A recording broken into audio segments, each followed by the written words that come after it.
Kumekuwa na walakini kuhusiana na ni vipi serikali itaweza kuhakikisha kuwa wasagaji wote walionunua mahindi hivi majuzi kupitia mfumo wa ruzuku ya bei wataweza kuuza unga huo uliosagwa kwa shilingi 47 kwa kila pakiti ya kilo moja, shilingi 90 kwa mfuko wa kilo 2, shilingi 220 kwa mfuko wa kilo 5 na shilingi 440 kwa mfuko wa kilo 10.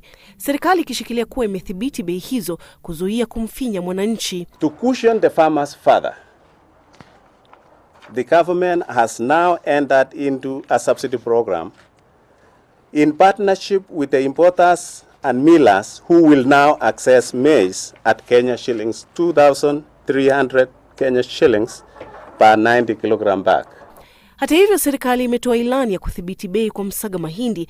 Yeyote aliyenunua mahindi kupitia mfumo wa kupunguza bei kutopitisha viwango hivyo, huku sheria ikitaja kuwa yeyote atakayepatikana kikiuka yaliyodokezwa kwenye sheria hii atakuwa amevunja sheria na kuweza kutozwa faini ya kutozidi shilingi milioni 1. Serikali ikiwa imetumia shilingi bilioni 6 kwa jumla kuweza kupunguza bei ya unga uliosagwa kwa wananchi. Watu wote wanaohusika katika shughuli ya upanzi, usagaji na hata ufungaji wa unga huu wasiwe katika hasara ya aina yoyote.